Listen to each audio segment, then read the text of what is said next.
To some of you, the discussion we are going to carry along in this series may be a little new or novel, but many are already aware of the existence of at least the symbolic factors with which we are to be concerned.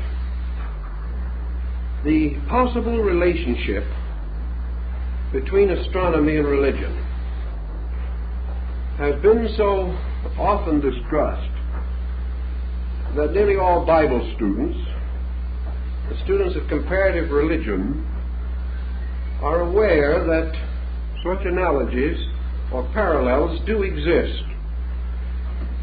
We are interested, therefore, in determining, if possible, their validity and what they have contributed to our general knowledge of man's beliefs.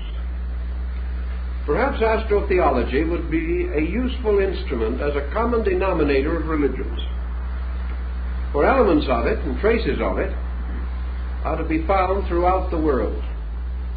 In some way, for some reason, and the origins are obscure, these concepts unfolded together with man's religious and philosophical ideas and became almost universal.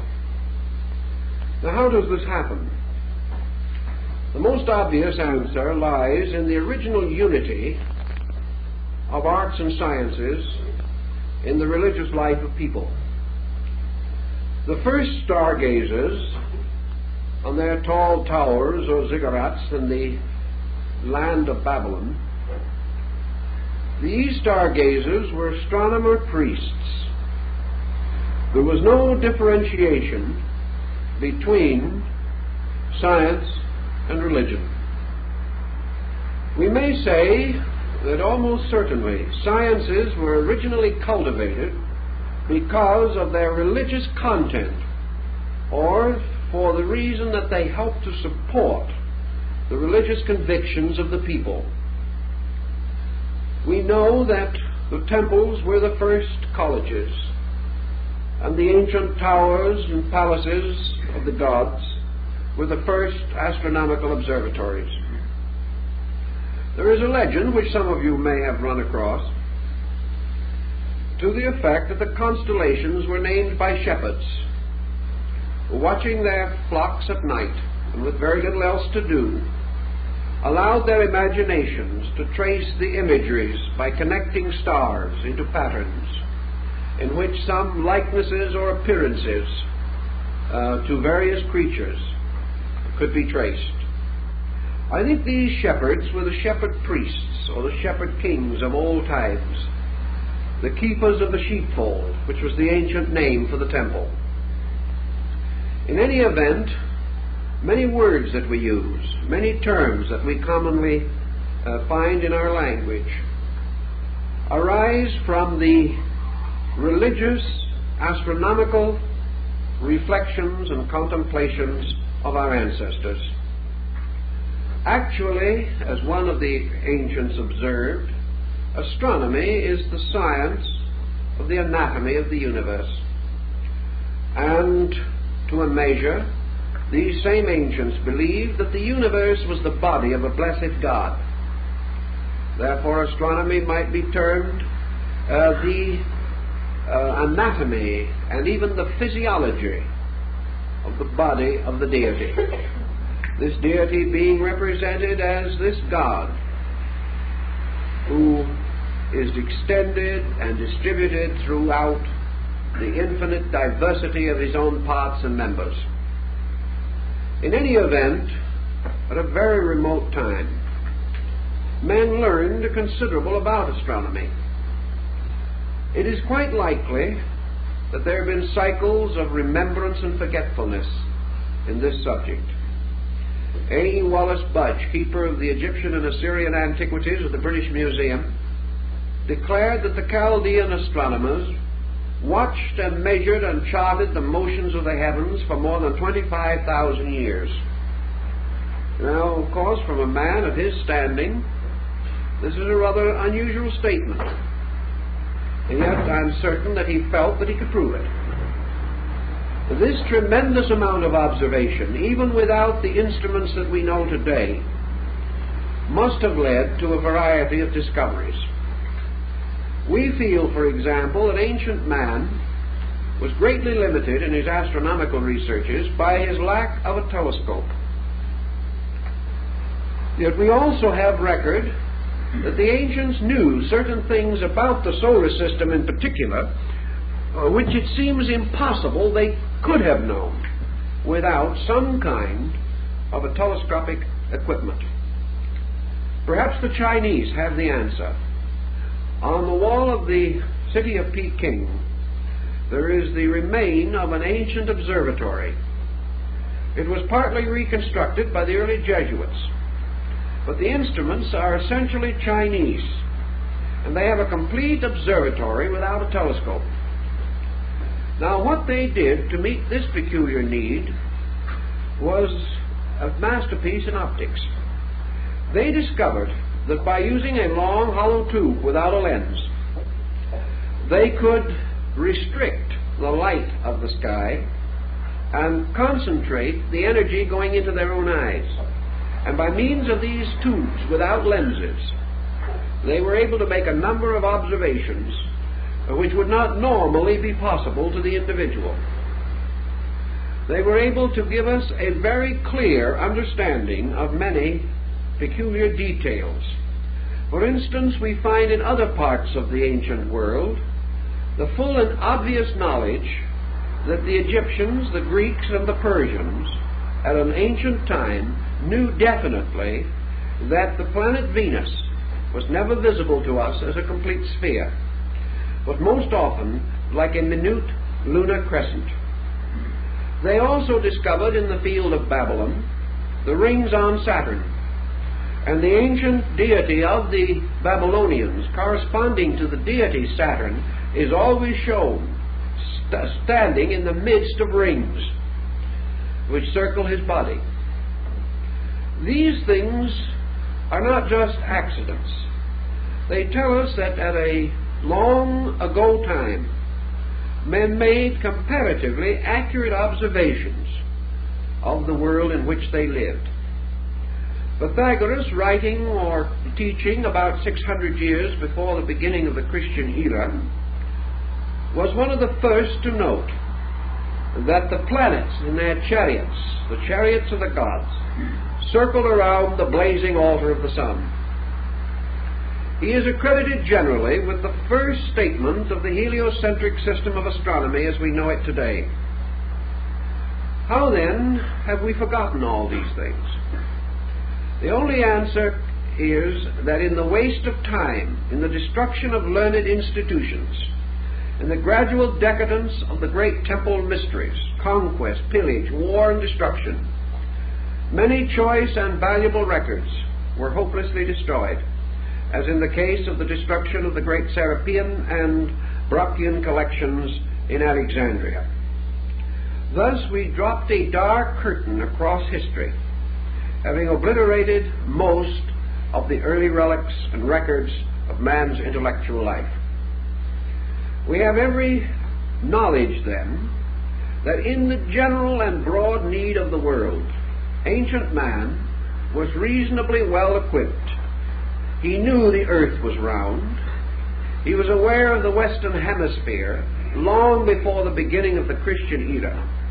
And according to Plutarch, the historian, the Gulf of St. Lawrence and the Great Lakes area of the United States was explored by Grecian navigators at least 15 to 1800 years before its rediscovery at the time of Columbus.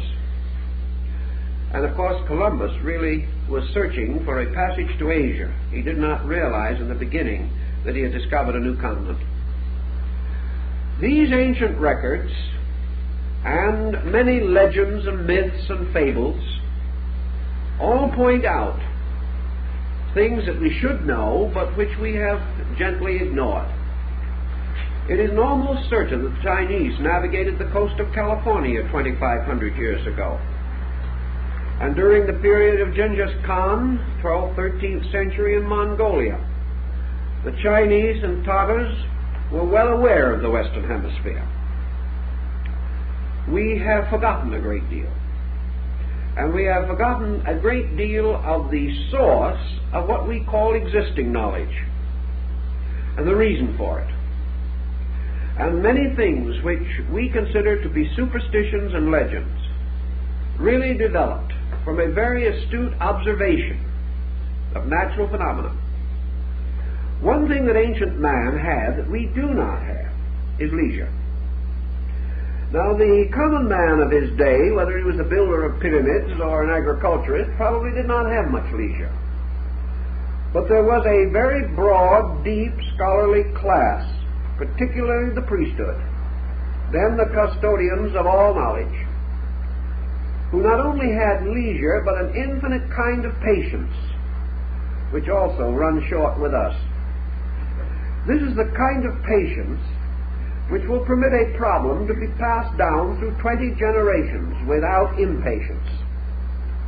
Observations and reflections were not carried on by small groups in a period of months, weeks, or even years, but became the projects of empires and of dynasties and of descents of families, so that one problem may have been labored over for 1,000 years, each generation, each century, bestowing its own fragment of further insight. Thus, by observation with great patience, man accomplished much. Another factor which had something to do with all this was man's dependency upon himself. Today we are no longer dependent upon the faculties and powers with which we were originally endowed. We have supplemented these powers and faculties by innumerable devices, depending more and more upon mechanistic substitution. We no longer need or call upon the resources of our own observational powers. Some years ago, an experiment was carried on one of the American Indian reservations, where it was demonstrated that a certain Indian of reasonable attainments, not a cultured man as we would term one, just a man who lived with his flock, watched them at night like the shepherds of old, and lived as our primordial ancestors lived. This man could distinctly hear a watch ticking in a man's pocket 65 feet away. We have no such power of hearing as this. It's gone, because we have no need for it. The present moment, we pick up the phone and get the correct time. Our entire way of life, when someone wants us to get out of the way on the road, they give us a blast we can hear a mile away. The individual no longer needs these faculties. He does not need them for his survival. He does not have to scent game. He does not have to scent danger. And with the way his fog is now, his senses wouldn't last long anyway. But in any case, he certainly, in those days, had the clearest and most complete possession of his faculties. He lived simply. He ate simply. His foods were not denatured. His life was not filled with unnecessary artificial tensions that close in our modern man. He could contemplate. His mind was not disturbed by the confusions that we know. And while he had his problems and his troubles, most certainly, he lived a simpler way of life. And with this simpler way, he was close to nature. And his intuitions, his inspirations, and his revelations had an authenticity which we cannot deny. For we know that all forms of knowledge that we boast today originated in times when the powers and faculties of man must have supplied him with the total instrument with which he worked. He had to be able to produce these things out of himself. And because of that, we marvel at algebra, we marvel at geometry, and all of these forms of learning, but they came from the past, from long ago. Man has improved upon it. But in the dawn of time stand the shadowy figures of the originators. And these figures, some way, stand head and shoulders above those who have made new and useful applications of these first great dynamic thoughts. And in this group of dynamics belongs our problem of astronomy. Now, in astronomy in those days, we involved another term, which perhaps has fallen likewise into evil times, and that is the term astrology.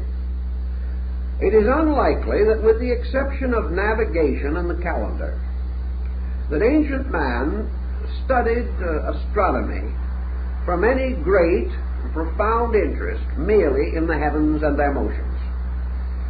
His interest was in meaning, not in motion. He was searching the heavens for truths, not facts. He was looking for dynamics, and always his problem was to apply his knowledge to the immediate problem of his own existence. And out of these long observations, which perhaps gradually evolved his concept of the seasons, came the calendar, a method of determining the periodic return of seasons, the eccentricities of the calendar, and many interesting details. The Egyptians, for example, had a calendar which corresponded with a circle. 360 days in the year, 360 degrees in the circle. But they gradually came to discover that this was not quite right. They found their year getting badly out of order. So they created 5 intercalendary days. And they set these days aside and apart. And to these days they assigned the birthdays of the 5 principal gods.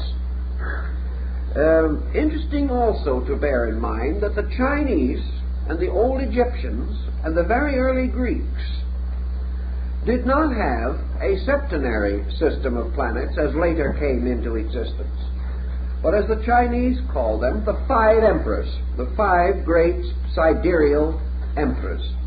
For the Egyptians and the Chinese were well aware of the fact that the sun and the moon were not planets.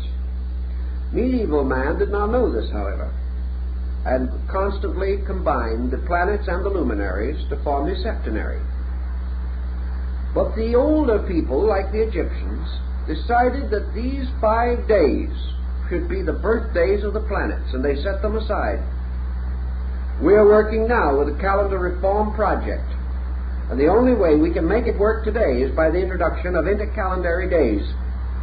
So that now the thought is that we shall no longer have a 365-day calendar with leap years and other inconveniences, with the days of the week falling on different numerical days of the month and so on, but that we shall go back to the old idea of having 360 days, 360 degrees, and set aside the 5 days.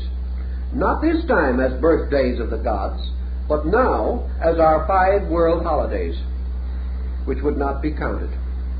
They would be the intercalendary days. In this way we could simplify many contrivances and problems, but would make life very difficult for astrologers, who would have the problem of trying to determine this equation in correcting charts. Down in Central America, where the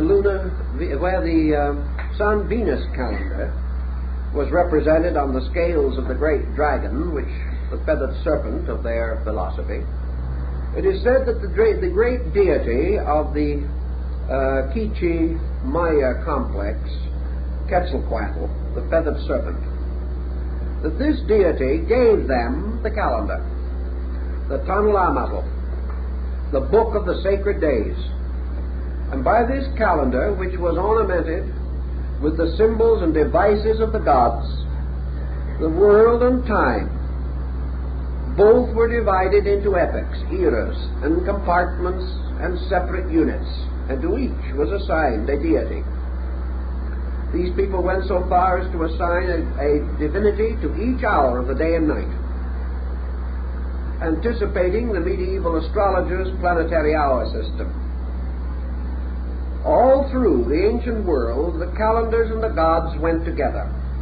One of the first uses of the calendar probably was to determine religious feasts. And we still have this concept in the church calendar and saints' days and many other similar devices.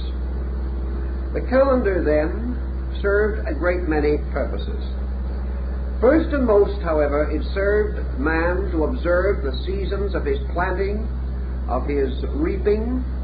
It told him when to watch in Egypt for the inundation of the Nile upon which his life depended. It taught him to prepare for the rigors of winter in other climes. It gave him an accurate way of measuring the annual climate of his world. It also told him that each of the changes of the seasons brought new forces into play in his environment and the conditions under which he existed. Each of these changes had its good side and its bad side. Each brought something if he could know how to use it. Each took something away. Therefore, he must provide at certain times. Tithing came from putting away the seed, 10% of the seed for the next harvest. And gradually our agrarian ancestor found that the heavens in their motions regulated his crops, which the farmer of our own generation also has learned to know. Experimentation on farms in Arizona under the Department of Agriculture has shown definitely that there is a relationship between the growth of plants and the various phases of the moon and things of that nature.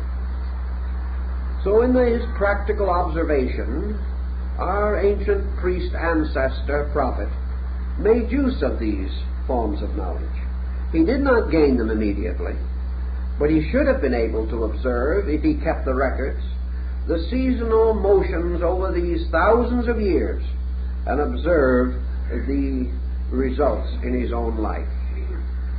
Way back in this time, a discovery was made. We do not know who made it, when it was made, but it certainly was long before the beginning of the Christian era.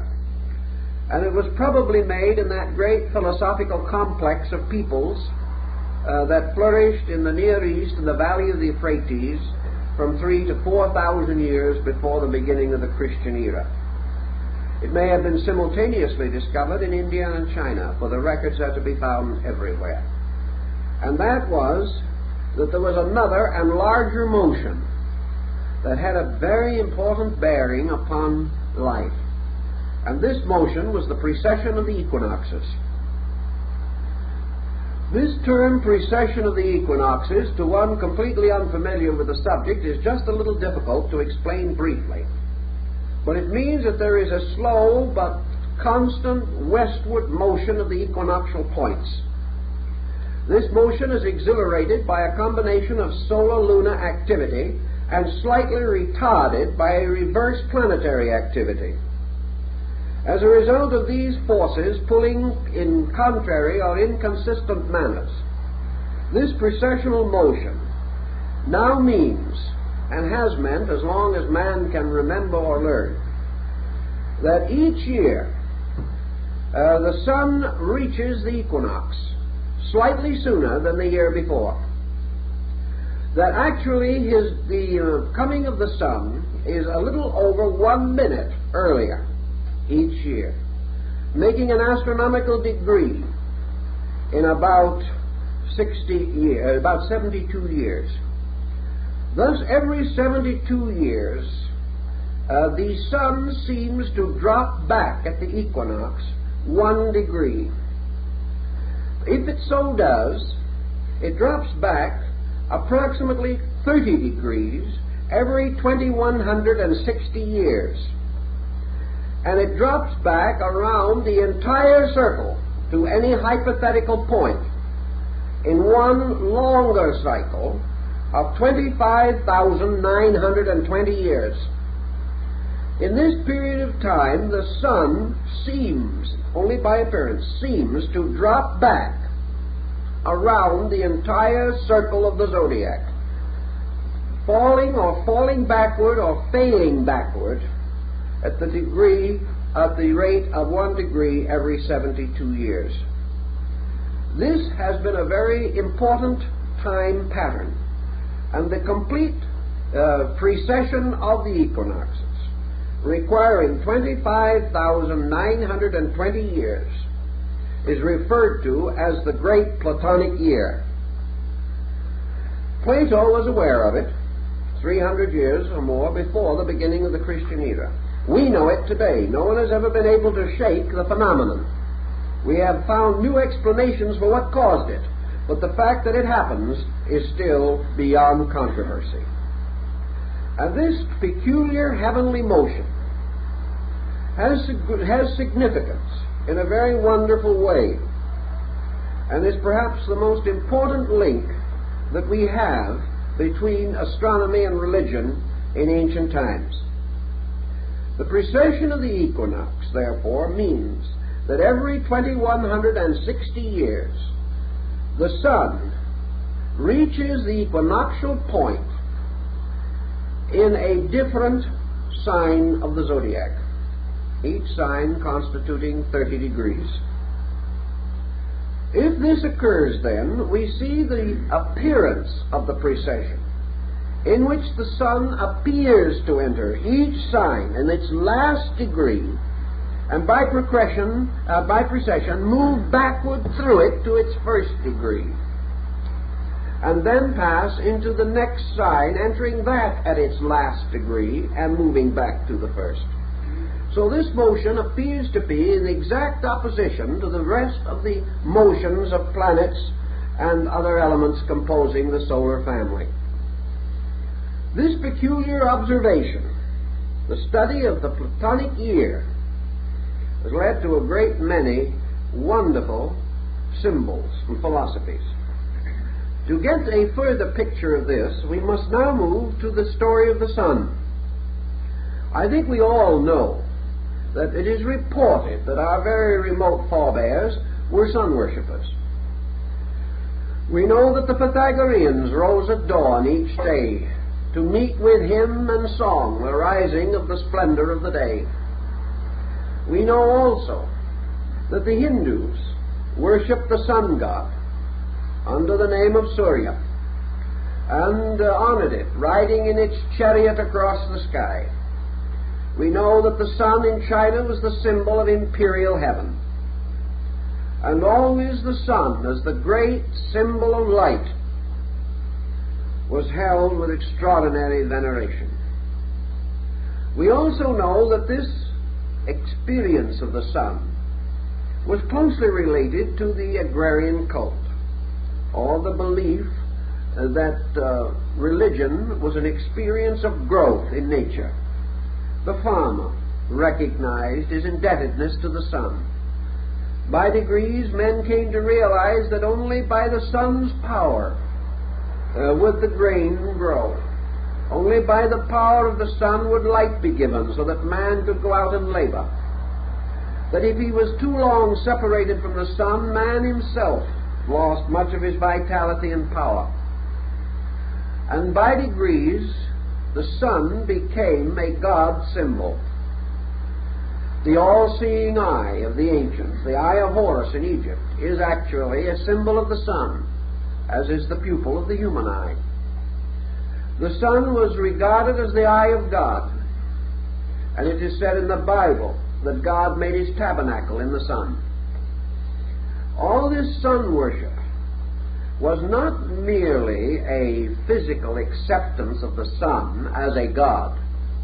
I've talked to a number of followers of very primitive faiths, known to be sun worshippers, and I've asked them if they actually worship the sun. They said, no, we worship or accept the sun as a symbol of a principle in the universe. It is not the visible sun, but light, the sense of consciousness, that light makes all things clear and plain and open. And we remember the Pythagorean definition of God as a being whose body is composed of the substance of light and whose spirit is composed of the substance of truth. Thus the sun was the symbol of the light of the world, the light that lighteth every man that cometh into the world. The sun in its daily rising was the symbol of renewed hope. It was the promise of another day of opportunity, of labor, of fulfillment. Ancient man was terribly frightened by an eclipse of the sun because he thought an evil spirit was seeking to destroy the sun.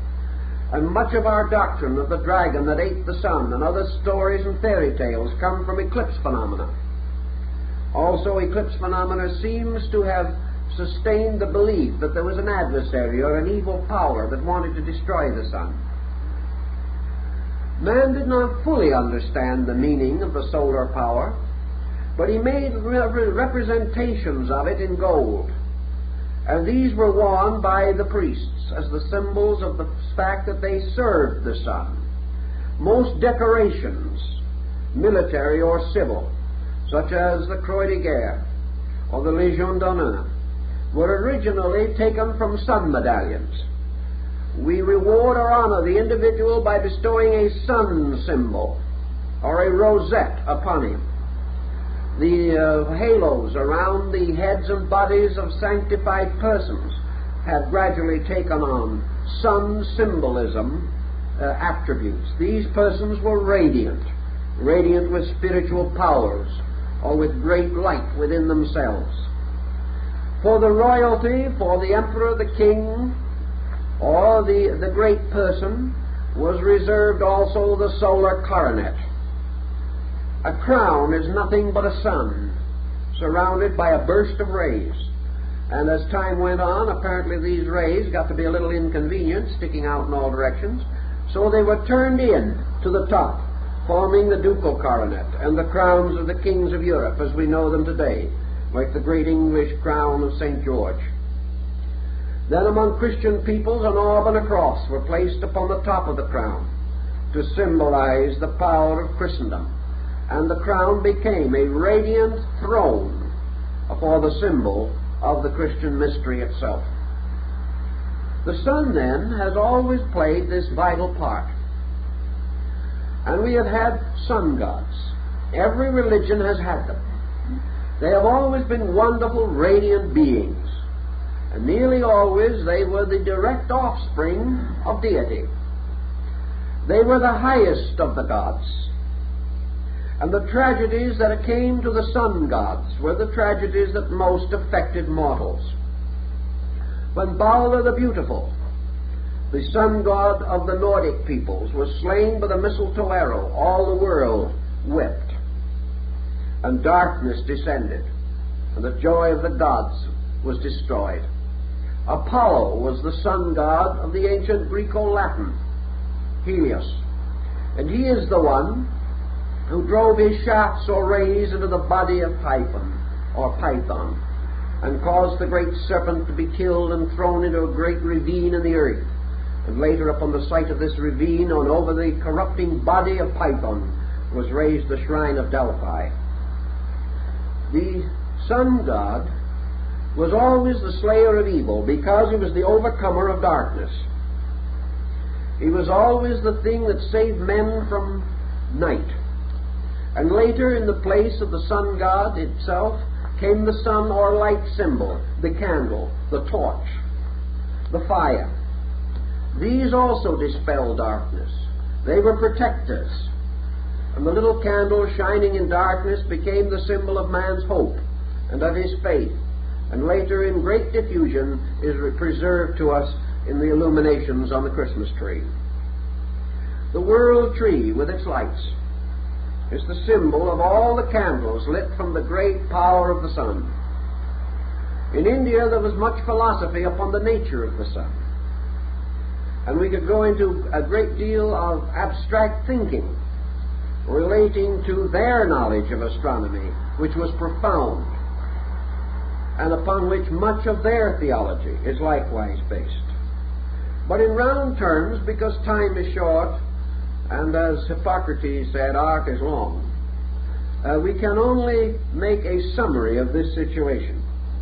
But let us accept what is generally demonstrable, namely that upon research we find that ancient man venerated the sun as the visible symbol of an invisible power in space, as the light bearing witness to the life, that there was a life behind the light. Now remember, in the Greek, Helios, later the Latin Apollo, was not regarded as the source of the solar light.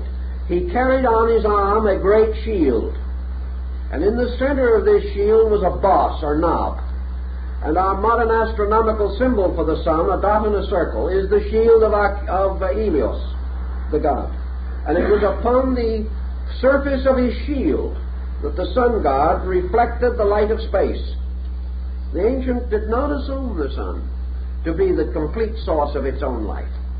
They assumed it to be a great focal point in space, which collected the great energies from the field of space and reflected them downward into another condition of space which we call matter. Therefore the sun was suspended twixt space and matter, causing the energy of space to permeate all material things. It's an interesting and dramatic concept, and in their ancient arrangement of planets, the sun was placed in the middle orbit, with 3 planets below and 3 above, or rather 2 and the luminary below. Thus the sun was placed in the midst of things. It became an indicating symbol of spirit, of self, later of soul.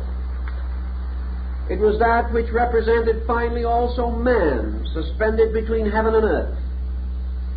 It had numerous philosophical meanings, but wherever it appeared, it became an emblem of life and salvation, of redemption. The wonderful Egyptian Pharaoh Akhenaton created the sect or cult of Atonism, which was the worship of the solar globe, the rays ending in human hands, to raise up or to lift all things, because he had already discovered from the wisdom of his people the drawing power of the sun, that the sun raised water and took it into the sky to form clouds. Ancient man watched these things, and with his own quiet wisdom he knew them well. The Chinese philosopher Lao Tzu tells us in absolutely perfect modern terms the entire phenomena of clouds, rainfall, and so on. These things were known, although we have forgotten that our ancestors were so wise.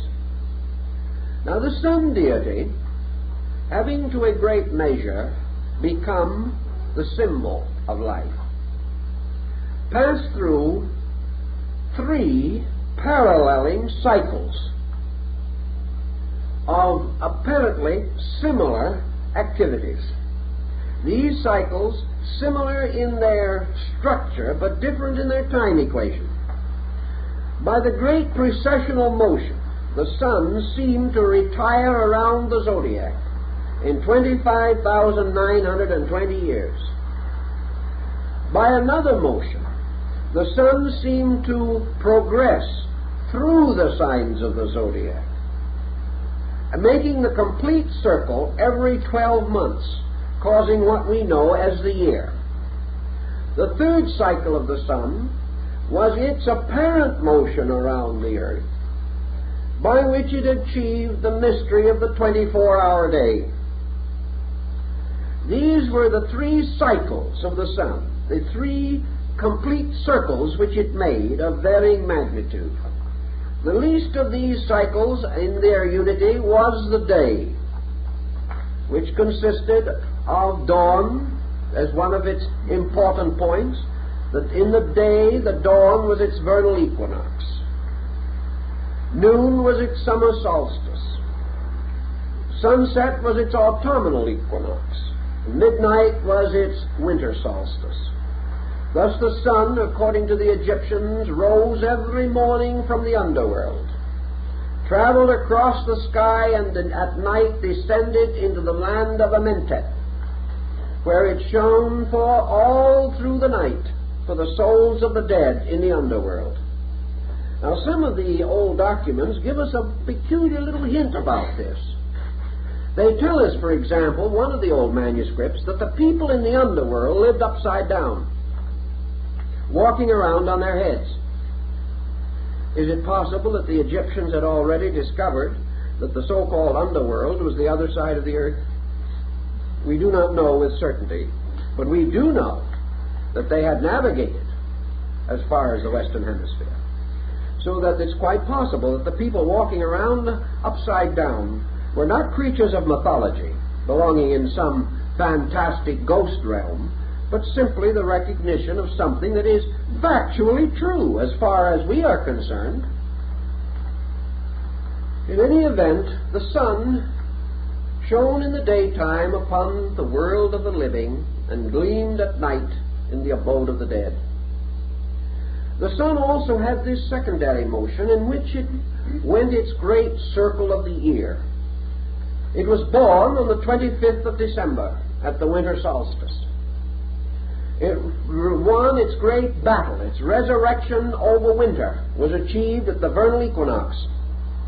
It was enthroned at the summer solstice, which occurred at that time in the sign of the lion, rather than in the sign of Cancer, where we have it now, and was therefore enthroned as the Lion of the tribe of Judah, and also was seated up on the throne of lions, as told by the legends of King Solomon. And we know that Solomon is composed of three words: Sol, On, the name of the sun in three languages.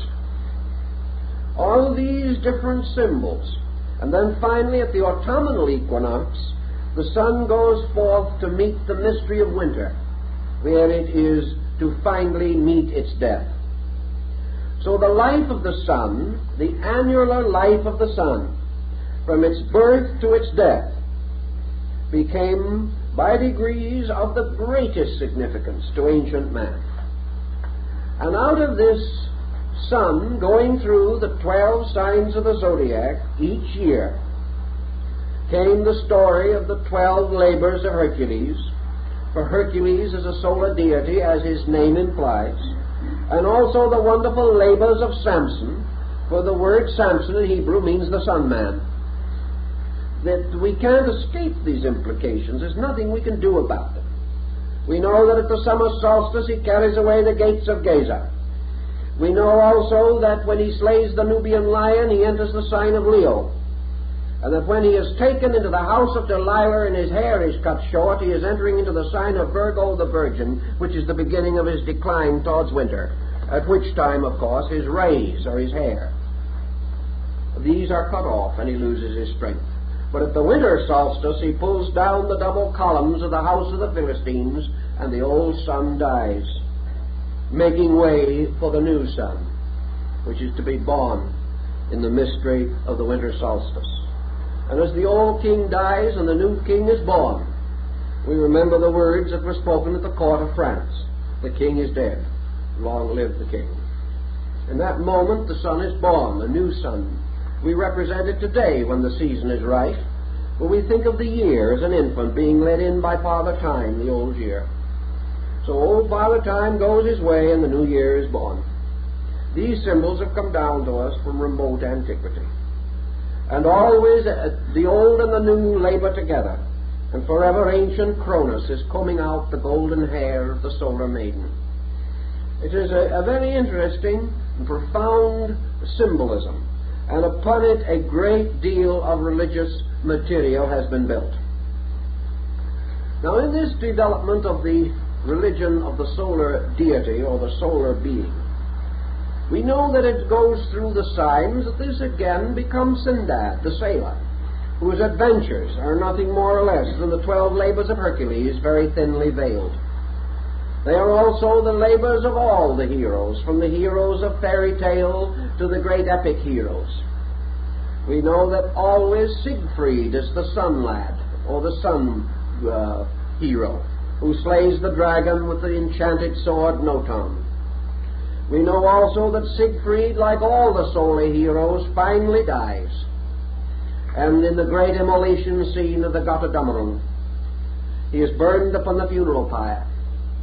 But out of the rising of the great waters at night, the Rhine or the ocean, there comes a new heaven and a new earth, and the gods go away, and the new gods and the new world come into being. Thus always this symbolism lives, making for us a wonderful drama. A drama we find in India in the story of Rama. There's manner also in China in the Yellow Emperor. Japan is the only country in the world of importance that made the sun god a goddess. It is the one ancient people that made the solar deity feminine and the lunar deity masculine. Just why and how, again, is one of the great questions, but in any event, Amaterasu Omikami, the goddess of the sun, is represented in Japanese philosophy by the metal mirror, the perfectly plain mirror that is hung over the gates of the Shinto temple. It is the symbol, again, of the reflector of light, and it relates to an incident long ago, as told in the Nihonji and the Kojiki, the great classic epics which describe how the sun goddess was brought out of the cave of darkness by seeing her own reflection in a mirror. It was all very wonderful and gives us another phase of the same great story. Everywhere, then, these things play into religion.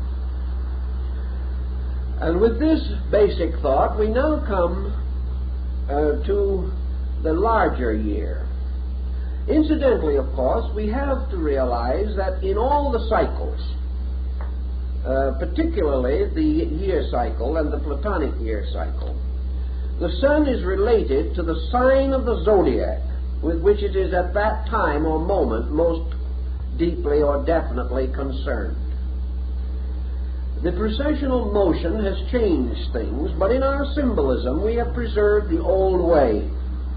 Consequently, for a brief lecture, let us not be too astronomically concerned, but merely try to point out the symbolism, fully aware that there are astronomical equations with which modern science will not be in full agreement.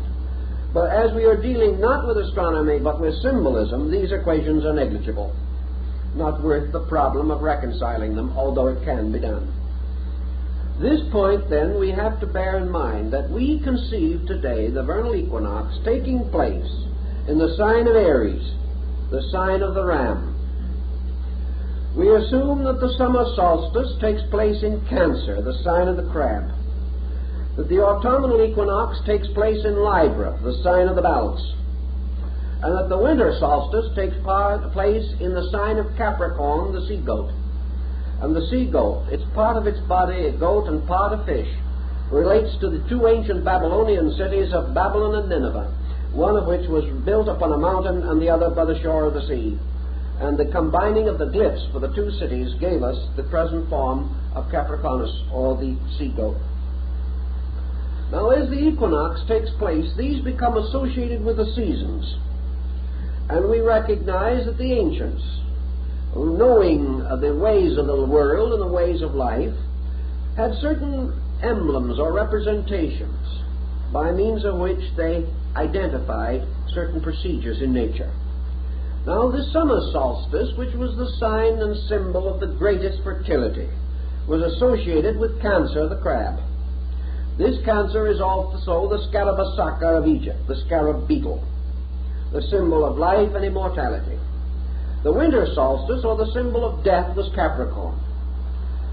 And Capricorn was always the sign of the aged, the rocky or the bony, having to do with this strange contour of the country where the sign is said to have developed. So that all things, in a long, broad, general term, are said to be born in Cancer and to die in Capricorn. That one represents the entrance into life. Cancer is therefore the womb, Capricorn the tomb. Capricorn was symbolized finally by Father Time, carrying the hourglass and the reaping scythe. And Cancer was symbolized by the great mother, Diana, goddess of the Ephesians, the wonderful nourisher of all things. Cancer was under the rulership of the moon, the lady of generation, and Capricorn of Saturn, the ancient master of regeneration. The ancients had already recognized that all birth was a dying, and that all dying was a being born again. Therefore, in ancient times, they buried their dead in the neat chest posture, or the embryo position, indicating that to all things the tomb is a womb of another life. These thoughts, undoubtedly, in their philosophy, were mellowed by the ancient astronomical symbolism. The annual birth of the sun god was a tremendously important thing, because it contributed very largely to man's concept of immortality. The sun was not dead, it only slept. It appeared to die, the earth seemed to die, for the people who devised these concepts were obviously living in the northern hemisphere. The trees seemed to die, snow came, the processes of living were desperate and desolate and cold.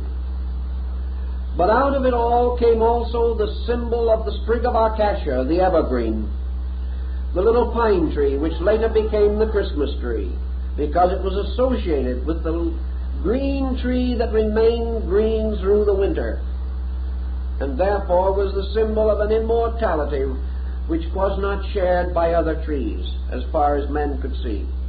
In the cultus arborum, which was the worship of trees, man discovered that the tree did not die, though it seemed to be dead. And out of all this seeming of dying, but this fact of living, came some of the deepest and noblest philosophies that revealed themselves to our primitive ancestors.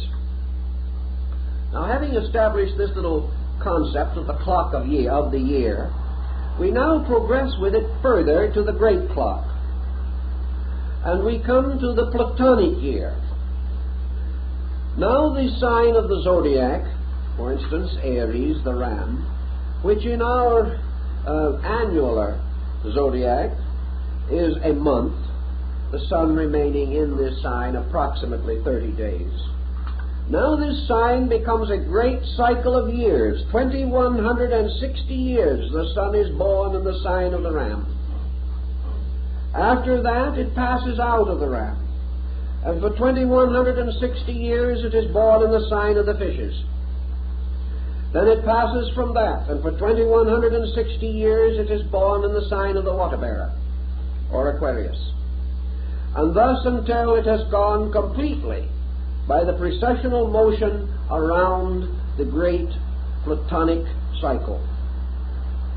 Now men took this measurement and they gave to the length of time which the sun is born annually in one sign, they gave to this the term an age. Now we think of an age now as almost any length of time over 20 years, but the ancient was more particular about it. He referred to these cycles, therefore, as ages. The age of the fishes, the age of the ram, or the Aryan age, the age of the water bearer, or the Aquarian age. And he had names, the Taurian age. All these different periods became ages. And he began to study. And he also began to observe that there were divisions possible within the 30 degrees of a sign, or in this case, the 2160 years in which the sun, by precession, was born within a sign. They divided these signs in half, 15 degrees each. They also divided them into thirds, called decanates, of 10 degrees each. And they divided further into 6 divisions of 5 degrees each, and finally into single degrees. And in the Hindu system of astrology, they broke the degrees down to minutes and to seconds, forming out of all of these combinations a tremendously intricate clock. And they determined to their own satisfaction that great cycles of world events are paralleled in history at the time when the sun by precession goes through certain divisions of a sign, ruled by a certain sign itself, a degree within the larger pattern of degrees. Out of the general concept of these things have come the practice or habit of ancient nations worshipping their deities under the forms in which the sun was born. Therefore, in the time, let's go back a little bit, and we will say that in the time when the vernal equinox took place in Taurus, the bull, the celestial ox, that this symbol was closely associated with the religion of man. because this was the body in which the avatara took place, or the embodiment of the great sun being. The light of the universe was released from this segment of the heavens, and this light was qualified by this great mathematical, astronomical, psychological clock in which all of these occurrences were taking place. So back in the time when this was natural and was happening, we find religions arising that had peculiar affinity to the worship of the bull. We know the Egyptians said that their god Osiris was driven from India to Egypt in the form of the bull Apis. We know that the Egyptians mummified the sacred bulls, that they were peculiar symbols of divine authority, and nearly always in their art the bull is represented with a solar disk between its horns. Virgil says that the bull opens the egg of the year with its horns at the time when the equinox took place in the sign of the bull Taurus. We also note that in the Old Testament, the worship of the golden calf, the decoration of the altar of the tabernacle with the horns of rams and of bulls. We also know that in the mysteries of Mithras, the bull was sacrificed, and Mithras, the sun god, is shown slaying the bull. One of these carvings was left by the Roman legions in England, and the city of Oxford is named because of the Mithraic ox carving that was found there, going way, way back.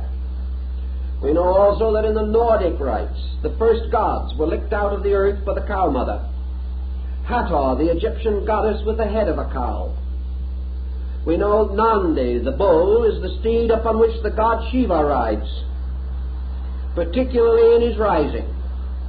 For in India, the Trimuti, Brahma, Vishnu, Shiva, represents the sun at dawn, the sun at noon, and the sun at sunset. And Parvati, the wife of Shiva, represents the mountains of the west. And Shiva, the sun, you see Parvati, the consort, the wife of the Indian god Shiva, was the daughter of Himalayas, the lord of the mountain. And Shiva each day went to court her. And he crossed the sky riding on his handsome bull to visit the house of his beloved, which was the sunset. And when he was united in marriage with Parvati, the goddess of the sunset mountains, the child born of them was called Durga, or night. So the union of the sun and sunset resulted in night. It's a perfectly simple astronomical observation, but it became quite interesting, especially when it is well dramatized in Indian artistry. So the sign of the bull also gives us something else. We are told that cherubim with a blazing sword were placed at the gates of Eden. The lion of St. Mark. There is one of your four signs. Each of the apostles had one of the four evangelists had these four creatures, the four fixed signs of the zodiac, assigned to them. Thus these symbols go on, and we find them not only in ancient times, but in more recent religious history. Now, after a length of time, 2160 years to be exact, the precession of the equinoxes retired till it reached the last degree of the sign of Aries, and we find the beginning of a new religion, a new concept of religion. And it is interesting that it should have arisen about 17 or 1800 years before the beginning of the Christian era. For it was at that time, according to the old tradition, that the great mysteries of the Greeks at Eleusis were brought into existence. Perhaps this date is traditional. Perhaps it is astronomical.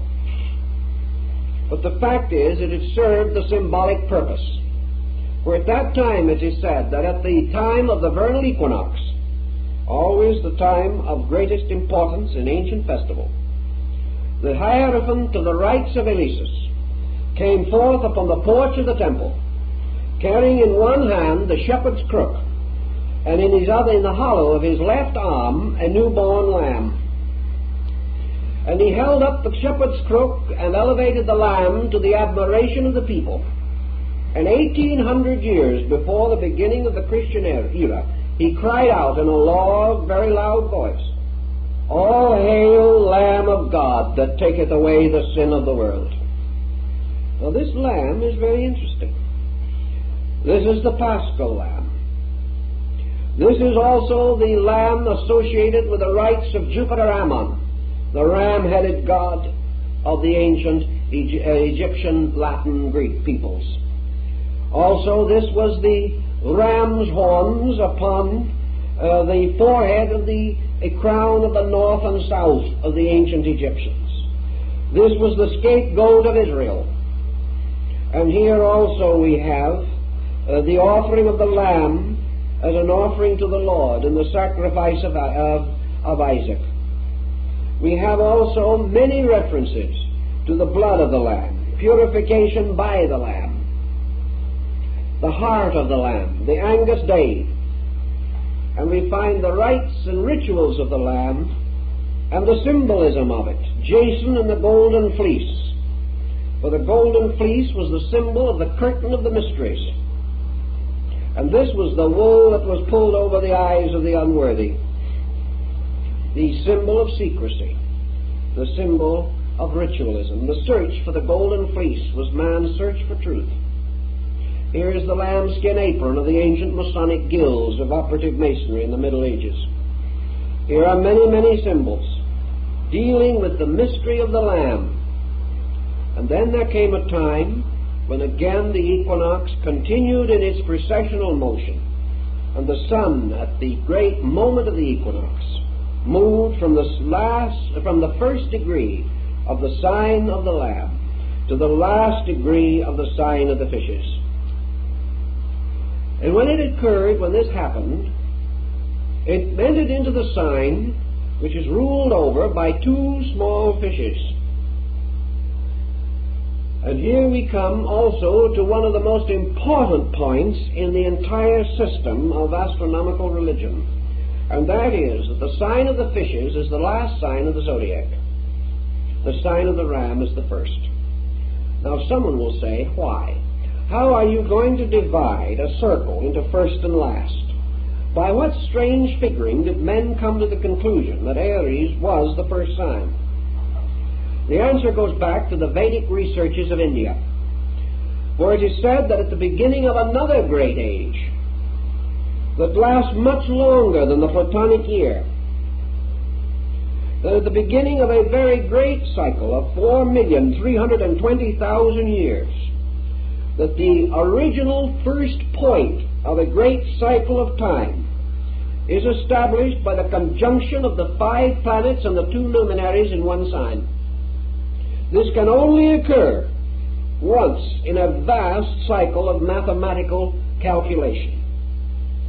And the last time that the 7 met together was in the sign of Aries, by which another great cycle of calculation was established. They will then separate as now and move at various orbits and times through all the different parts of the heavens, forming innumerable combinations of themselves. And they will ultimately meet again. And in the next time that they will meet in the same element, one sign removed. In other words, Aries is the element of fire. But they will not meet in Leo, which is the next fire sign, but in Sagittarius. So the next great cycle will begin with the conjunction of the 5 planets and the 2 luminaries in Sagittarius, and that will measure another great cycle of world development. Within this cycle come the great yugas, the 4 ages which were known as the gold, silver, iron, and bronze ages of the ancients. All these things were mathematical, astronomical phenomena. But for our present moment we say that the sign of Aries is the beginning, and the sign of the fishes is the end of the zodiac. Thus these two come together to form an interesting symbolism. And the sun god, or in this case, John on Patmos, describing the mysteries that were celebrated there, the Phrygian rites, causes the great being of the Phrygian mysteries to say I am the Alpha and the Omega, the first and the last, the beginning and the end. Now, this also has very great interest because of two symbols particularly associated with Christianity. One is the fish. The first symbol of the Christians was a fish. And in Rome they recognized each other by drawing the shape of the fish upon the sand. The name for fish was an acrostic on the name for Christ. St. Augustine says that Christ was a fish broiled for the sins of man. It's a very interesting symbolism. So we find Christ standing, calling the apostle, and saying, "Follow me, and I will make you fishers of men." The miracle of the fishes, the drought of the fishes, the miracle of the coin in the fish's mouth, many other miracles that relate to the story. And Jesus, in speaking, going forth upon a ship on the Sea of Galilee, the water symbol of the fish is very interesting. One of the ancient deities came forth out of the sea as Dagon, or the fish man. And the bishop's mitre of the Christian church is a fish's head on end. These things are important, for here we find a transition taking place. And at this transition of sign, the rising of a faith which had as its principal symbols the two principles, or two ideas, the Lamb of God and the Fisher of Men. The fisherman's ring is the ring of the Pope. The symbol of the papacy was the great fisherman, named from Peter, who was referred to not very long ago in a book called The Big Fisherman. He was the fisher of men, and this was the symbolism. Now, if you look in your zodiac, you will find that directly across from the sign of the fishes is its opposite. Each sign has its opposite, there being 12 signs. And the opposite sign to the fishes is the sign of Virgo, the Virgin. And the Assumption of the Virgin, the feast of the Assumption of the Virgin, takes place when the sun, the symbol of the principle of life, is in the sign of the Virgin. It's a very interesting parallel again. Now, the Virgin in ancient times was Ceres or Cori, the mother who was always still a virgin, because she brought forth immaculately the food, the earth, the grain, the flowers, the trees. Everything was born from her, but she was still the mother of mysteries, the eternal Virgin. She was Isis, the mysterious being whose veil no man could lift. And this symbol in ancient astronomy carried in its arms either a sheath of grain, as Cori did, or sometimes the loaves of the Passover, or the unleavened bread. So we have an interesting thing. Jesus, the sun entering the symbol of the equinox and the sign of the fish, performed the miracle of feeding the multitude with 2 fishes and the barley loaves. And there were 12 baskets of scraps left. Again, the circle of the zodiac. Later, when the time came for the Master to prepare for the Passover, he sent a disciple into the city, and he said to him, "You will see a man who carries a pitcher of water on his shoulder. Follow that man. When he enters into a house, go in likewise, and go to the upper room and say that your master wishes it to celebrate the Passover." Who is the man with the pitcher of water on his shoulder? He is the Egyptian deity Canopus, the water man. He is also Aquarius, the water bearer, always represented in the ancient system of the zodiac as a man carrying a pitcher of water on his shoulder. He carried that pitcher of water long before the beginning of the Christian era. So the sun, moving on, goes into the new age, or the age that is to come, to celebrate again its passing over in the sign of the water bearer. Of course, the sign or the ritual of the Passover is the passing over of the sun at the time of the equinox. All these rituals have been very carefully measured to meet the astronomical requirements, like the epoch and the golden year and all these things. We have calculations to run through every one of these symbols. Now, one of the great questions that has arisen perhaps in our studies a little has been to determine, if possible, the time of the beginning of the age of the fishes, or what we call the Piscean age. It is, of course, a nice, trite contrivance to say that it began with the beginning of the Christian era. But in India and in many other countries, a point is made with which some Western astronomers and astrologers will certainly be at variance, namely that at the present time the equinox is taking place approximately in the 8th degree of the sign of the fishes. It hasn't left. It hasn't moved into this other age yet. If the Indian and the old Chaldeo-Babylonian calculation is correct, by a very curious thing, a circumstance that is almost too remarkable to be a coincidence, the vernal equinox should have entered the sign of the fishes approximately the year 325 AD. And that was the year of the establishment of the Christian church by the Council of Nicaea.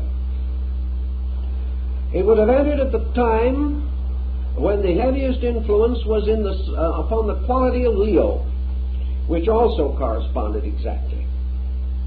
If from that point on you calculate each step of the precession of the equinoxes, from that time to the present day, you will find some very remarkable things if you break up the year as the ancient did. Now, if you take this period, the age of the fishes, and what is this age? Now you go back to your tables of Sargon, the king of Babylon, where the first delineations of the signs and planets are given. There's been no change in the readings of these symbols for nearly 4,000 years. And we find that the sign of the fishes was represented in that time, and still is in astrology, as a sign of water, the sign of retribution, the sign of the deluge, the sign of obscuration, the sign of karmic fulfillment, the sign of the end of an old way, the termination of patterns. In the great sun cycle in China, the deluge which ends the world is always associated with the sign of the fishes, and the reorganization or building of the new world naturally follows. But in this constellational diffusion, if we observe it carefully, there is a strangely psychological relationship between the key words of the sign of the fishes and the strange state of our world ever since this strange equinoctial occurrence took place.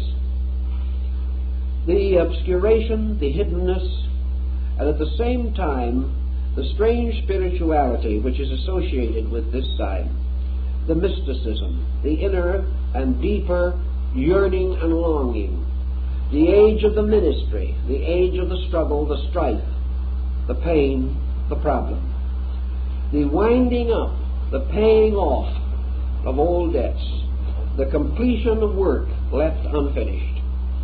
And in many ways that is a bit typical of the situations we find ourselves in. Now, as we say, we have about 2,160 years to work with from the beginning of this cycle. And if we do assume for a moment that it could coincide with the Council of Nicaea, which was the formal creation of the church, and we know that from the time of this council on, the integration of the church took place. It became a religion. Prior to that, it was a group of scattered communities without leadership or organization.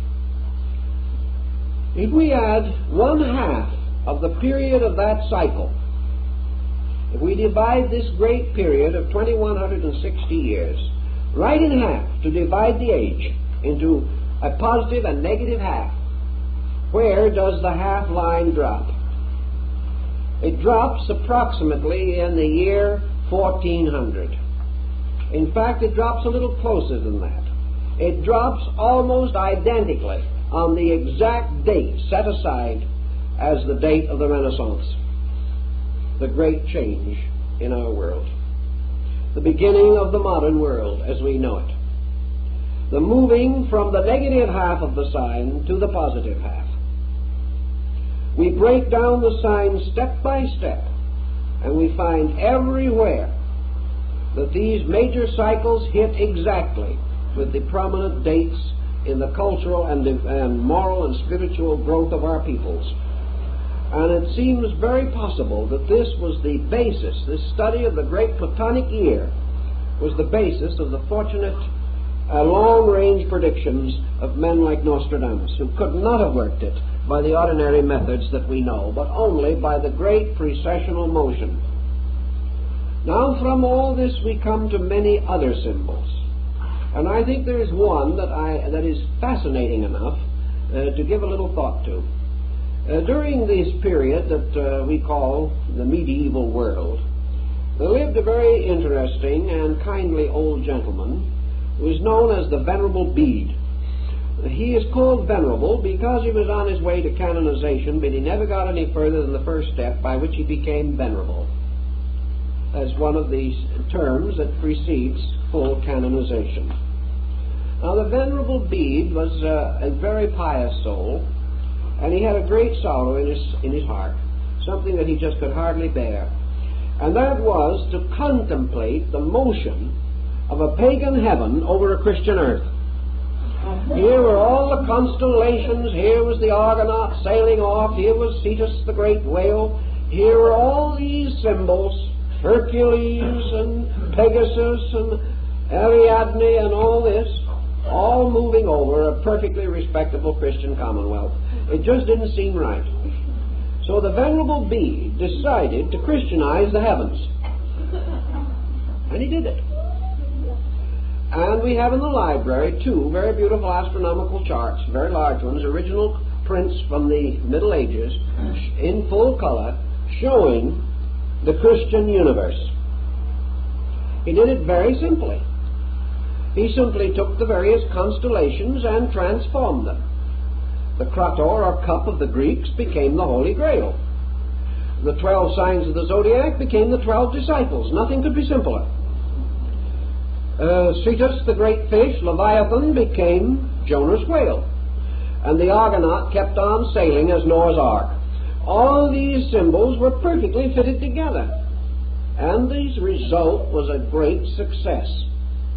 But suddenly everybody stopped in their tracks. Somebody had let the cat out of the bag.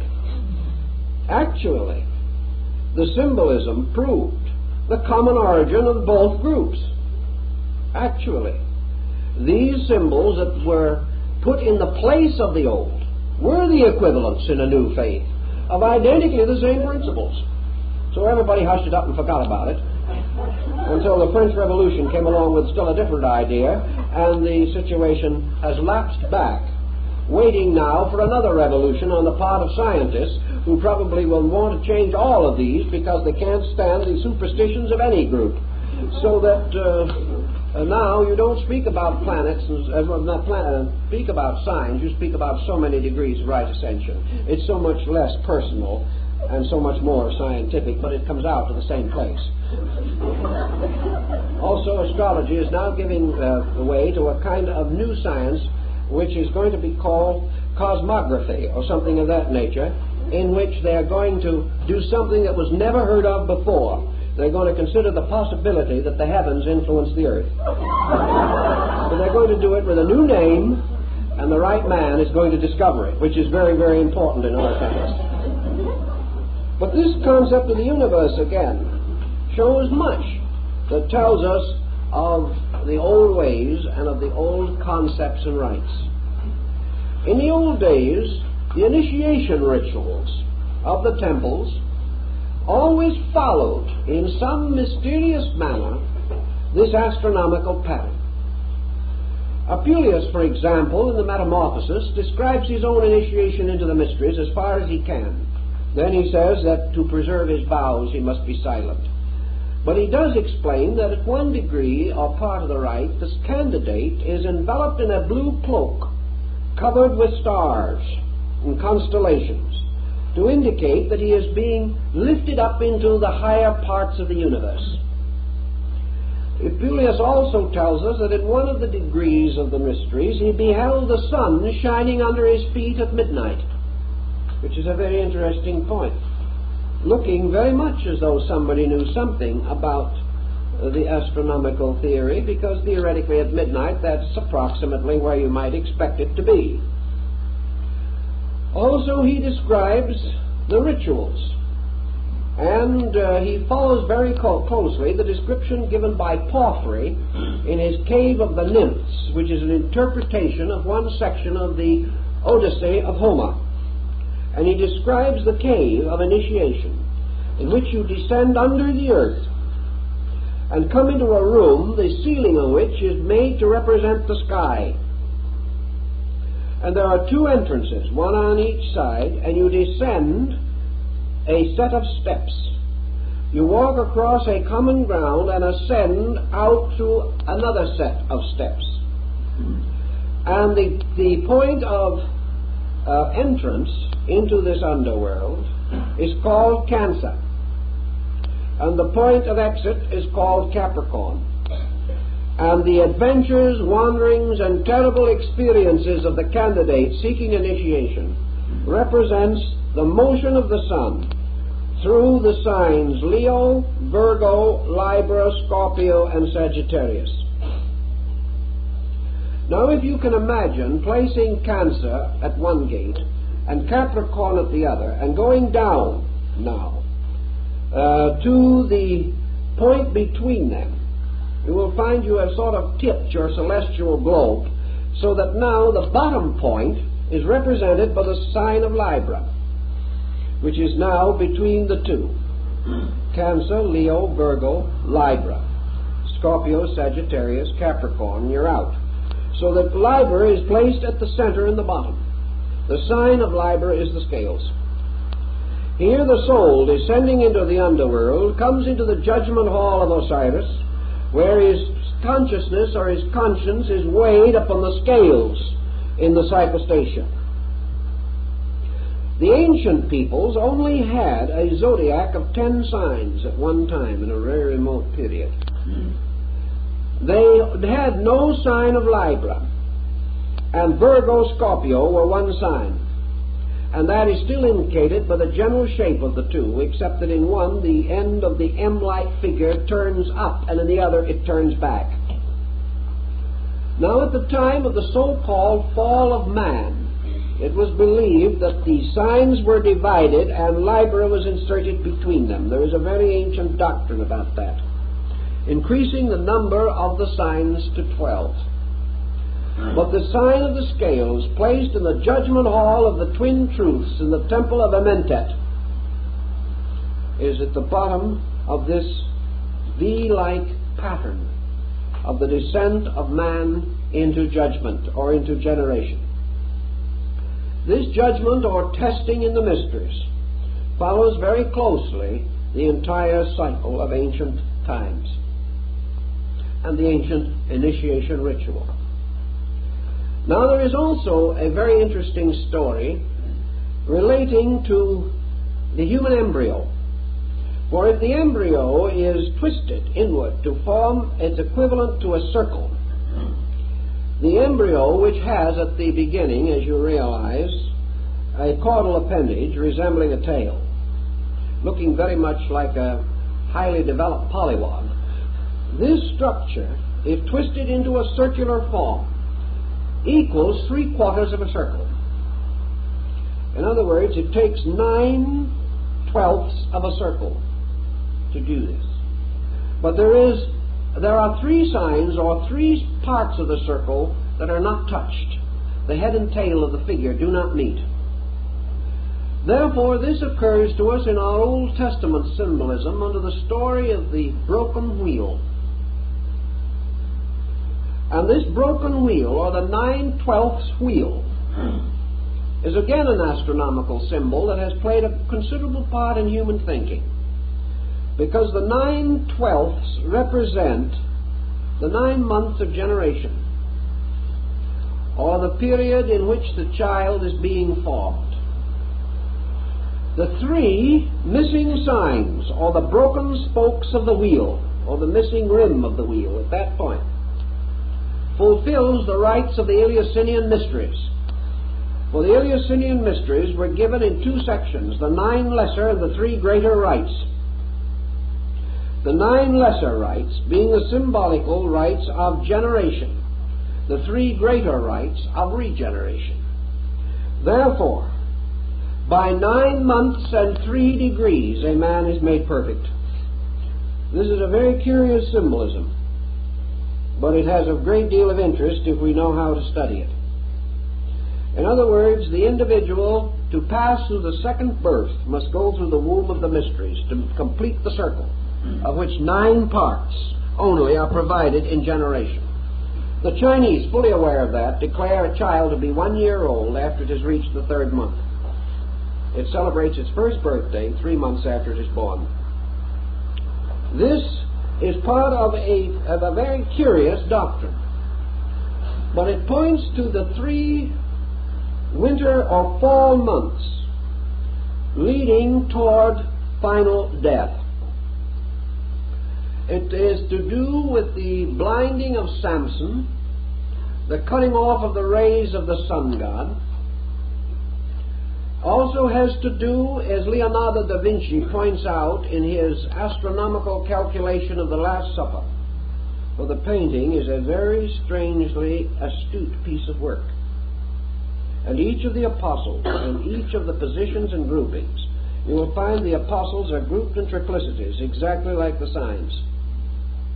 And the sign of Scorpio is assigned to Judas. Now, why should the sign of Scorpio be assigned to Judas? In the Orient, there is something about the scorpion that is very peculiar. First of all, it stings with its tail. Therefore, it is the backbiter.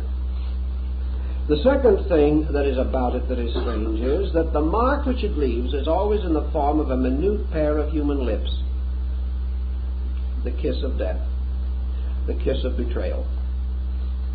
So that was the sign that was used to signify the destroyer, Typhon, who is also responsible for the destruction of the good god Osiris. The sign of the scorpion, however, in the ancient rituals has 3 meanings. 3 creatures have been assigned to it down through the ages. And depending upon the one that is selected, you have some concept of the true meaning of it. The scorpion is one sign that is associated with it. The second sign that is associated with it is the serpent. The third sign that is associated with it is the phoenix. So the scorpion, the serpent, and the phoenix were all given to that one sign of the zodiac. And the Rosicrucian mysteries of old European mysticism always bestowed their higher rites at the time of the sun being in a certain degree of Scorpio.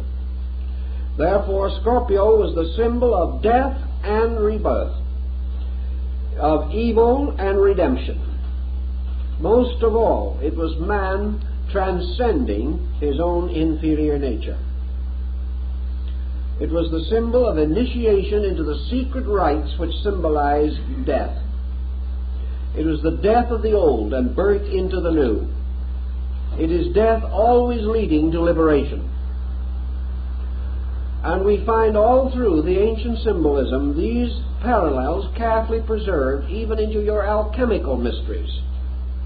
And in the combinations and structures of the alchemical stone of the wise man, there is what is called the horoscope of the stone. In other words, there is a symbol of the universe represented as a particular pattern of planets. And in this pattern of planets, the formula for the stone of the philosopher and the elixir of life and the transmutation of metal is said to have been concealed. And the mysterious eight-sided vault of Christian Rosenkreuz was formed into the symbol of a solar system, in the midst of which the body of the ancient adept is said to have been placed. All of these peculiar symbols trail down through the ages, reminding us of the numerous forms of indebtedness that we have to the planetary symbols. The Dionysian artificers, the great builders of the Greek cathedrals and churches, and also the builders of the theaters of Dionysus. Later they became the great Lombard builders of Europe, the builders of the medieval world and the Renaissance, the great Comosine masters. Nearly every one of the structures that they built was based mathematically upon a constellation. Caesarino, in his edition of Vitruvius, the great master of architecture, shows how the modes of architecture were based upon the great constellational patterns, and that the temples of the gods were built according to the stars of the constellations in which these gods were said to be enthroned. A very elaborate and involved system of architecture rose, therefore, from this same consideration. Also, we remember Gaffaro, the astrologer to Cardinal Richelieu, pointing out how the handwriting on the wall of heaven described in the Old Testament is actually a study of star groups, in which the star constellations form the consonants of the Hebrew alphabet, and the planets moving through them form the vowels. And the constant motion of the vowels and the consonants produced the writing upon the wall of sky, which the ancient prophets could read.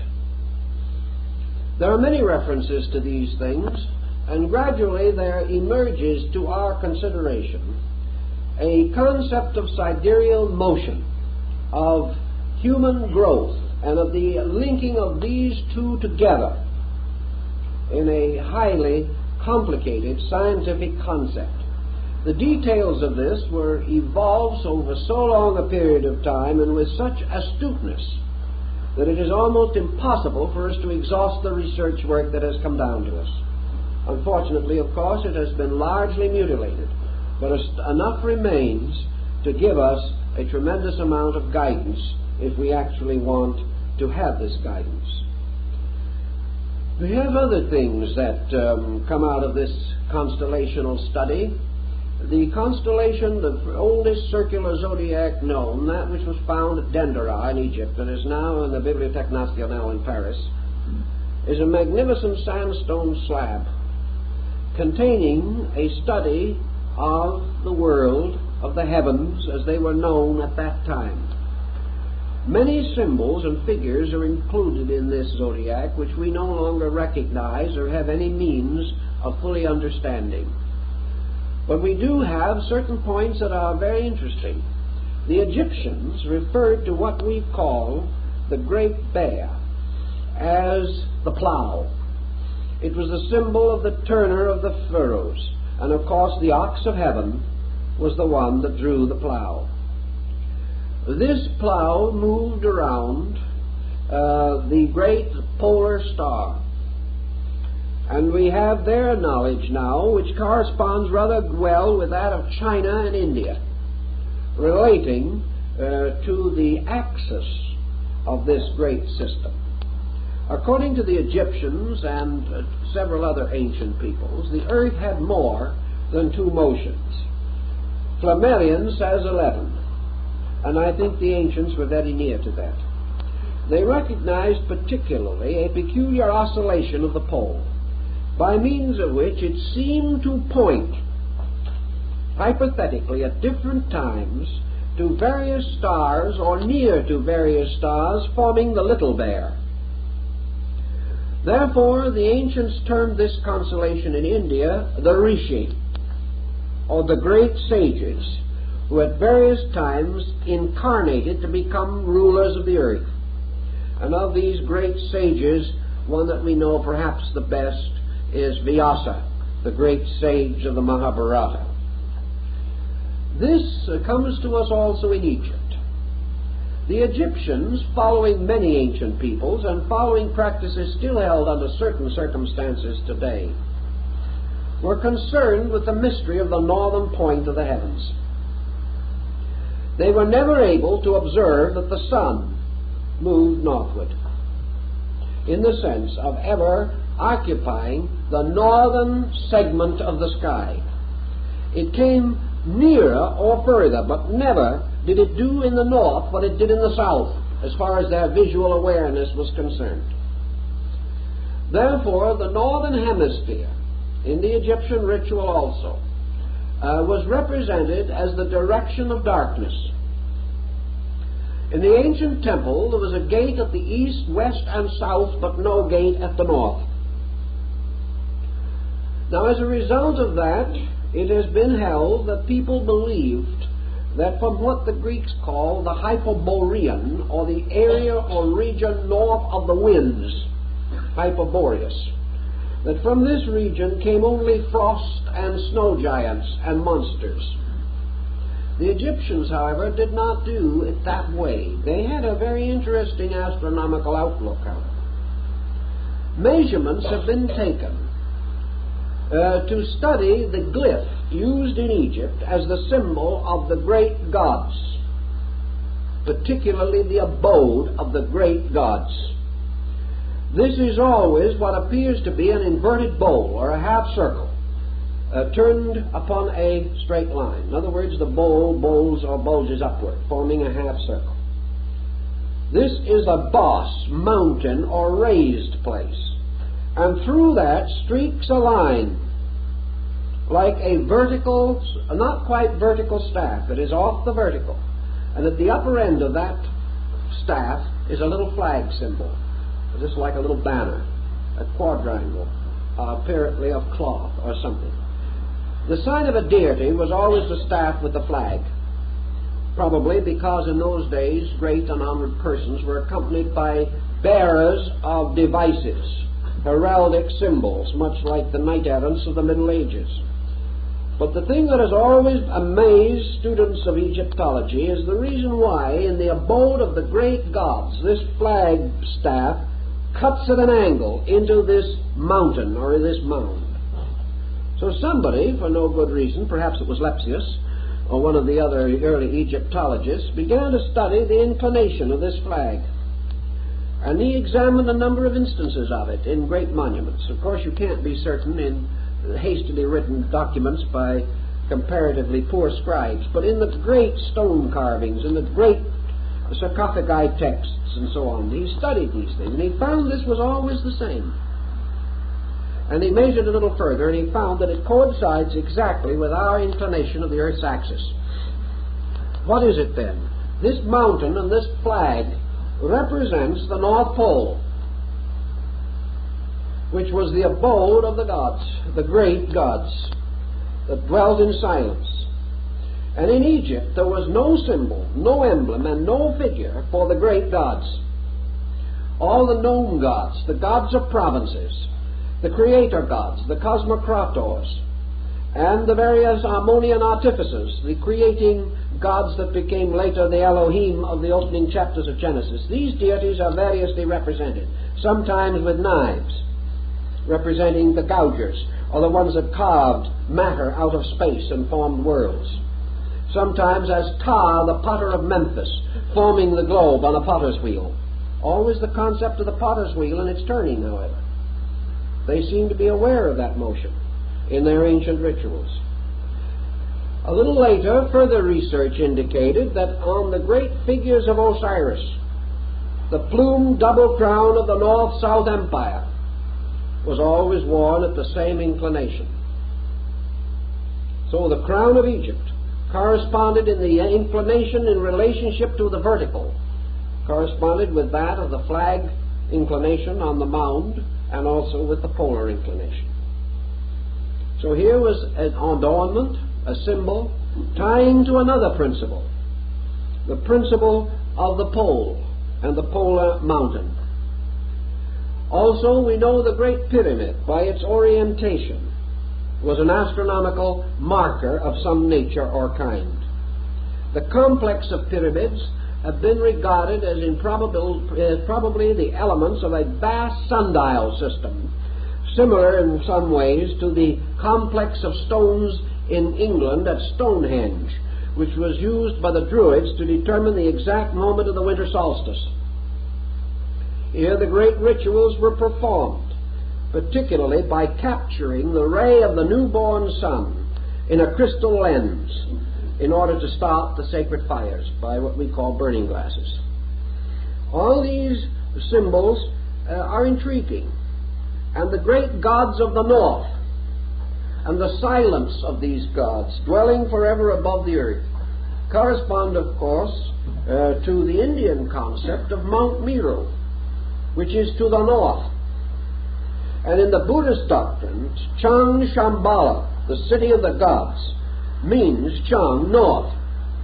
It means that it is the city of the north.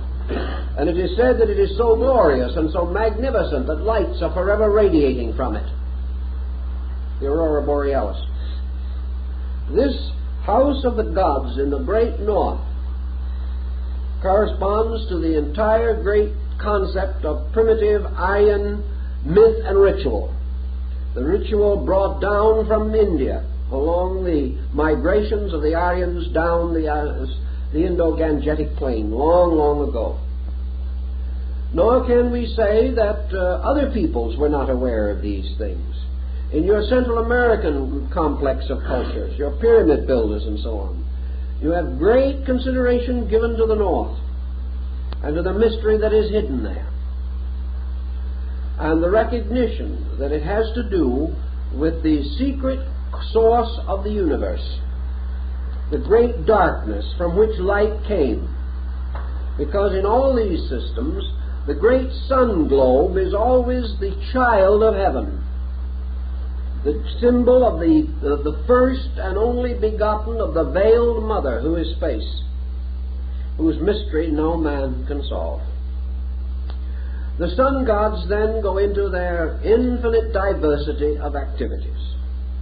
But always the sun god is a child of fatality. And we have another interesting group of legends arising which are called the myth of the dangerous child. This is the child whose coming is predestined and looked forward to by the wise, whose birth darkness attempts to prevent by despotism, who finally rises triumphant over his enemies, becomes the ruler of his kingdom, is betrayed and dies, and is buried at the winter solstice. Buried, as the ancient legend tells us, over the brow of a hill. And here he remains until by 3 degrees or 3 days or 3 signs he is raised again at Easter. And this great cycle goes on and on and on. The cycle of the religious mystery of the sun divinity. Many times we find the solar face also. Among the Peruvians and among the peoples of the great South American complex that finally came under the control of the Inca chieftains, Viracana, the god of the air, was worshipped by kissing the sunbeam. All you did was face it and kiss the light, and that was your adoration for God. The symbol, the supreme symbol in that area, was the great golden disk of the sun. And the story is told that it was a disk of solid gold and jewels 11 feet in diameter. And when the conquistadors under Pizarro divided up the spoils, one of them got this sun disk as his spoil by a throw of dice, and a few moments later lost it to another soldier by another throw of dice. That was the way things were done in those days. But these people undoubtedly recognized the same basic concept. Their rites and ceremonies and what we learn of their religion shows that they also based all of their calculations upon the sovereignty of the solar power and its great journey. This is the dangerous journey of the sun, the hazardous journey, which is beset by all manner of problems, like the journey of Siegfried down the river, the great Rhine journey, that leads him finally to the house of the Gibachun, where he is betrayed and killed by Hagen, the symbol of winter, the dark one. These different emblems, and we find them everywhere, also show in the Maya complex. On the Casa de las Monas at Chichen Itza in Yucatan, the so-called House of the Nuns, there is over the doorway of the ecclesia, or small chapel, the great one, Itzamna, the Lord of the Mysteries, he of the azure plumes of the bird of paradise, and he is seated in the solar egg, surrounded by rays of light going in all directions. He is the great one whose tabernacle is in the sun. Beneath him spread out the ancient Myra glyphs for water. Around him clouds and lightning. But he is the great solar one. Now later, from him, by an immaculate conception, by the Virgin Xochiquetzal, was born Quetzalcoatl, the feathered serpent, the symbol of the sun's path and also of the same mysterious modes of the lunar arc which cause what we call today the dragon's head and tail in astrological research, the motion of the lunar orbit. And this great deity, Quetzalcoatl, was the good god, the sun god. He wore the bonnet of the Quetzal plumes, which was the symbol of the solar light rays, the feathers going out in all directions. For the Quetzal is the bird that is born of the sun, and when the time comes for it to die, it flies back to the sun. And the Quetzal, like the thunderbird of the American Indian, is just another phoenix. And this again is the symbol of priesthoods, the symbol of the wise ones, or the sun gods, the sun-born ones, who are the keepers of the ancient mysteries. And this Quetzalcoatl served his people well, brought them out of darkness and ignorance. But finally there came from the south the evil one, the red-mirrored god Tezcatlipoca, the god of Mars. And this evil deity destroyed the power of the sun god. And the sun god departed finally upon a raft of serpents from the shores at Veracruz, promising to return. But this whole cycle was a Sun-Venus cycle, and the astronomy of these people proves it. The pyramid of the sun at Chichen Itza is an absolutely correct astronomical representation of the year. There are just as many steps on that pyramid as there are days in the year, and so on. All of these buildings astronomically built and oriented. And at the apex of the year, in the high point, was the temple to the deity. The deity itself represented by the feathered serpent or the dragon. And the feathered serpent again, the symbol of the year, as in the Mexican calendar, where all the divisions on the calendar stone, the months of the year, are placed as scales upon the body of a serpent. Thus every part of this mythology, and it is this same serpent, which is Python, which is slain by the sun god every year, when he overcomes the year and becomes master of life, or the keeper of the year. And every year also at the end, the year destroys him, and the new sun god must be born. So out of all of these concepts, perhaps you will have some general idea of the part that astronomy has played in religious symbolism. Now, we do not say that astronomy has given the meaning, but we do say that it has constituted the convenient symbolism and has rationalized and made authentic the outer structure of the mystical philosophy that is based upon the inner meaning of these symbols. And as we go through the series, we will try to explore that also, to find the ideas that are behind the use of these symbolic forms. But I'm afraid for that you're going to have to wait till next week.